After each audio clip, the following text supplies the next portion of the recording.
Welcome to Abhinav Bharat. నేను journalist Ravichandra.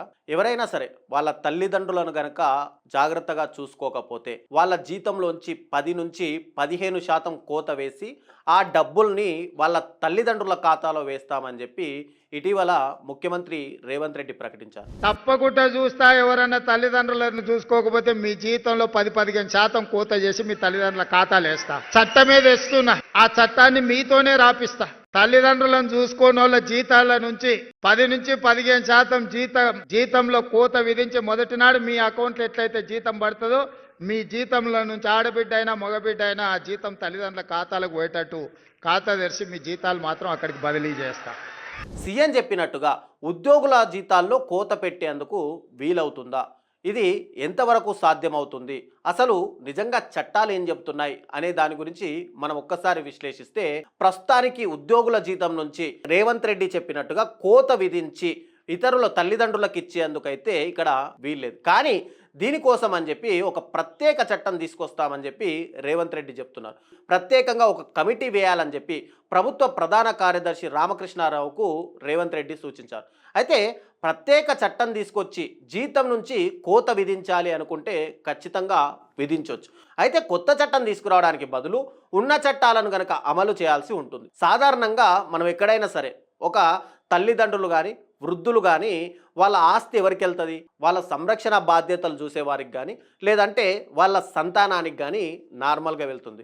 పెద్దవాళ్ళ సమ్మతి మేరకు దీన్ని అనేది ఒక గిఫ్ట్ డీడ్ కింద వాళ్ళు రాస్తుంటారు. కొన్ని సందర్భాల్లో తల్లిదండ్రులు వృద్ధులను తమ బిడ్డలు పట్టించుకోవడం లేదనే ఫిర్యాదులు కూడా నార్మల్గా మనకు వస్తూనే ఉంటాయి. ఎక్కడ చూసినా సరే రోడ్ల మీద ముసలి వాళ్ళు కానీ వృద్ధాశ్రమంలో తల్లిదండ్రులు కానీ ముసలి వాళ్ళని ఎందుకు చేరుస్తున్నారంటే వాళ్ళ పిల్లలు సరిగ్గా తల్లిదండ్రులను చూసుకోలేక లేదంటే వాళ్ళకు భారంగా ఫీల్ అయిపోయి వాళ్ళందరినీ కూడా తీసుకెళ్ళి వృద్ధాశ్రమాల్లో చేరుస్తుంట. అయితే నార్మల్గా ఏవైతే కారుణ్య నియామకాలు అంటే ఫ్యామిలీలో ఎవరైనా చనిపోతే వాళ్ళ పిల్లలకు కానీ వాళ్ళ బంధువులకు కానీ ఏవైతే ఉద్యోగాలు ఇస్తారో ఆ కారుణ్య నియామాల కింద ప్రభుత్వ ఉద్యోగాలకు ఎంపికైన ఉద్యోగులకు ఒక నిబంధన ఉంటుంది. కారుణ్య నియామకం ద్వారా ప్రభుత్వ ఉద్యోగం వాళ్ళు పొందినప్పుడు మిగిలిన కుటుంబ సభ్యులను కానీ లేదంటే చనిపోయిన ప్రభుత్వ ఉద్యోగిపై ఆధారపడిన వారిని చూసుకోవాల్సిన బాధ్యత అక్కడ ఉద్యోగం పొందిన వ్యక్తి పైన ఉంటుంది. సాధారణంగా ఉద్యోగుల జీతాల పరంగా చూస్తే ఎప్పటికీ కూడా కొన్ని కోతలు సేవింగ్స్ అనేవి నార్మల్గా కనిపిస్తుంటాయి. ఫర్ ఎగ్జాంపుల్గా మాట్లాడుకుంటే 31,000 బేసిక్తో ఉద్యోగం కనుక ఎవరైనా ప్రారంభించినట్టుంటే వాళ్ళ ఇతర అలవెన్స్లు మొత్తం కలుపుకొని వాళ్ళ జీతం అనేది 50,000 వరకు ఉంటుంది. అందులోంచి 6% ఏమో సిపిఎఫ్ అంటే కాంట్రిబ్యూషన్ పెన్షన్ స్కీమ్, గతంలో దీన్ని జీపీఎస్ అని అనేవాళ్ళు. ఇక గ్రూప్ ఇన్సూరెన్స్కు 30 రూపాయలు, టీజీజీఎల్ఐ అంటే గవర్నమెంట్ లైఫ్ ఇన్సూరెన్స్ కింద కనీసంగా 600 అంటే ఉద్యోగి కనుక తన ఇష్టాన్ని బట్టి అవి 600 అయితే కామన్గా ఉంటుంది, మిగతా పెంచుకోవాలనుకుంటే పెంచుకోవచ్చు. ఇక ప్రొఫెషనల్ ట్యాక్స్ కింద 150 నుంచి 200 మధ్య జీతం నుంచి వాళ్ళకు కోతలు కూడా విధిస్తారు. ఇక ప్రభుత్వం కొత్త చట్టం తెచ్చి తల్లిదండ్రుల కోసం ఉద్యోగుల వేతనం నుంచి కనుక 10% చెల్లించాలని కనుక చూస్తే కనుక దాన్ని ఇప్పుడు బేసిక్ పే నుంచి కట్ చేయాల్సి ఉంటుంది. అయితే బిడ్డల నుంచి నిరాదరణకు గురవుతున్న తల్లిదండ్రులకు జీతం మళ్లించి న్యాయం కనుక చేయాలనుకుంటే ప్రత్యేక చట్టం అనేది ఇక్కడ తీసుకురానవసరం లేదనే చెప్పుకోవాలి. ఉన్న చట్టంలోనే కొన్ని మార్పులు చేస్తే ఖచ్చితంగా సరిపోతుంది. అయితే ఇక్కడ రేవంత్ రెడ్డి తెలంగాణ ముఖ్యమంత్రి చేసిన ప్రకటన ఏదైతే అది చాలా హర్షించదగింది. అది అన్ని వర్గాల వారికి వర్తిస్తుందా? ప్రభుత్వ ఉద్యోగుల సంగతి పక్కన పెడదాం. ప్రభుత్వం చట్టం చేస్తే అది ప్రైవేట్ ఉద్యోగులకు ఇక్కడ వర్తిస్తుందా? కొడుకులకు ఉద్యోగం లేని తల్లిదండ్రుల సంగతిని మరి వాళ్ళకి ఎలా ఇస్తారు? ఇలాంటి అంశాలపైన ఖచ్చితంగా ప్రభుత్వం అనేది స్పష్టత ఇవ్వాలి. దీనికోసమే 2007లో తల్లిదండ్రులు వృద్ధుల సంరక్షణ పోషణ చట్టాన్ని ఇక్కడ కేంద్ర ప్రభుత్వం అనేది తీసుకొచ్చింది.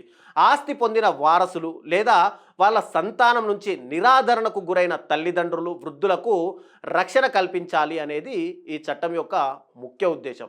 ఈ చట్టాన్ని అమలు చేస్తున్నట్టు ఉమ్మడి ఆంధ్రప్రదేశ్ అప్పుడు అంటే తెలంగాణ ఆంధ్రప్రదేశ్ విడిపోక ముందు 2008లో ఏప్రిల్ 22న ఒక జీవో విడుదల చేసింది. కానీ ఈ చట్టం అమల్లో మాత్రం పూర్తిగా నిర్లక్ష్యం వహిస్తుంది. ఇక చట్ట ప్రకారం ప్రతి సబ్ డివిజన్కు 1 లేదా అంతకు మించి ఇక్కడ ట్రిబ్యునల్ అనేది ఏర్పాటు చేయాల్సి ఉంటుంది. ఈ తరహా వ్యవస్థ ఇప్పుడు తెలంగాణ, ఏపీల్లో ఎక్కడా కూడా అమల్లోకి రాలేదు. ఒకవేళ చట్టాన్ని అమలు చేసే బాధ్యత రెవెన్యూ అధికారులపైనే ఉంటుంది.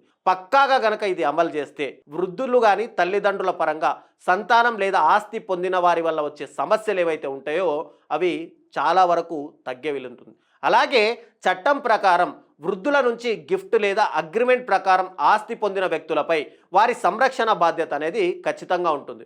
వృద్ధులు లేదా తల్లిదండ్రుల జీవన అవసరాలు తీర్చడంలో ఆస్తి పొందిన వ్యక్తి కనుక ఒకవేళ విఫలమైతే ఆస్తి బదిలీ చెల్లదని చెప్పి ఇక్కడ చట్టం చెబుతుంది. ఇదే విషయం పైన ఈ ఏడాది జనవరిలో సుప్రీంకోర్టు అనేది ఒక తీర్పు చెప్పింది. తమ కన్న తల్లిదండ్రుల సంరక్షణ, పోషణ బాధ్యత ఇక్కడ సంతానానిదే అని చెప్పి న్యాయస్థానం కూడా స్పష్టం చేసింది.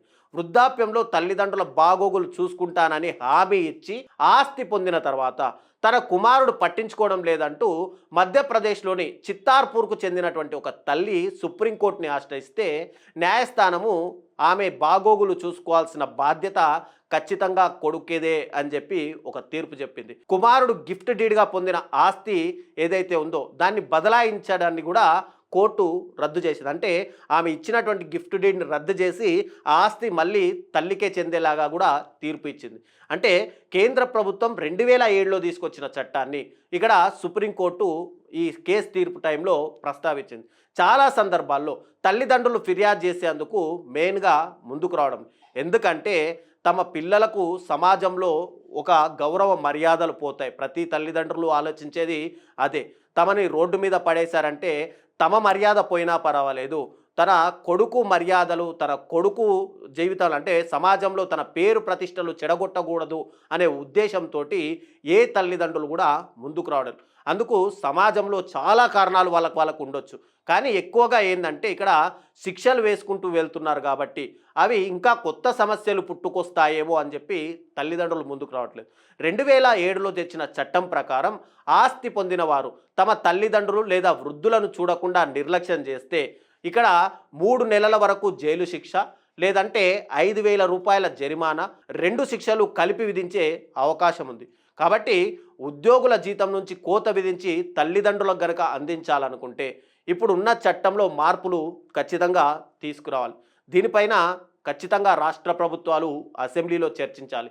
ఎంత శాతం ఇస్తారు, వాళ్ళకు ఎలా ఇస్తారు, ఎక్కడి నుంచి ఇస్తారు, నేరుగా తల్లిదండ్రుల అకౌంట్లలోనే వేస్తారా, ఇలా ప్రతి అంశంలో కూడా ఖచ్చితంగా చర్చించాలి.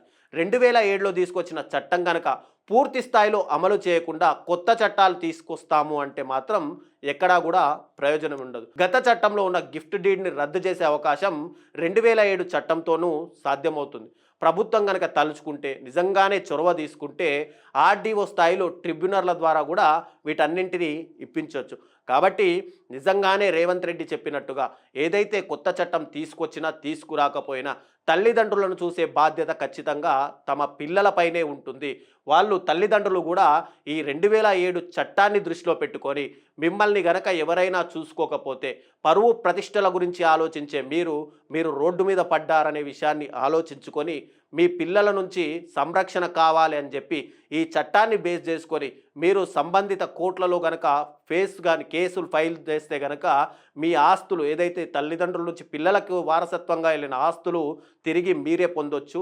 మీ పిల్లల దగ్గర నుంచి కూడా సురక్షితంగా వాళ్ళ జీతం 10 నుంచి 15% ఏదైతే ఉందో దాన్ని మీరు మీ జీవితాంతం ఒక పెన్షన్ రూపంలో లాగా పొందుతూ రావచ్చు. కాబట్టి తల్లిదండ్రులు ఈ 2007 చట్టాన్ని దృష్టిలో పెట్టుకొని ఖచ్చితంగా దీన్ని ఫాలో అయితే కనుక ప్రభుత్వాలు కూడా ప్రతి రాష్ట్ర ప్రభుత్వం కూడా దీని మీద చొరవ తీసుకొని ఖచ్చితంగా తల్లిదండ్రులను పెంచి పోషించాల్సిన బాధ్యత పిల్లలదే అని చెప్పి నిజంగానే చట్టం తీసుకొచ్చి అటు ప్రైవేట్ సెక్టార్ కానీ లేదంటే బిజినెస్ మ్యాగ్నెట్లు కానీ ప్రభుత్వ ఉద్యోగులు అంటే అటు రాష్ట్ర ప్రభుత్వం నుంచి శాలరీ పడుతుంది కాబట్టి వాళ్ళకి ఇవ్వడానికి ఈజీ అవుతుంది. కానీ ప్రైవేట్ ఉద్యోగులకు అలాగే బిజినెస్ మ్యాగ్నెట్లకు వీళ్ళకు కూడా ఇలాంటి రూలే కనుక తీసుకొస్తే రాబోయే రోజుల్లో వృద్ధాశ్రమాలు రాష్ట్రాల్లో ఎక్కడా కనిపించవు. తల్లిదండ్రులు కూడా తమ శేష జీవితాన్ని తమ పిల్లలతో ఆనందంగా గడిపే అవకాశాలు.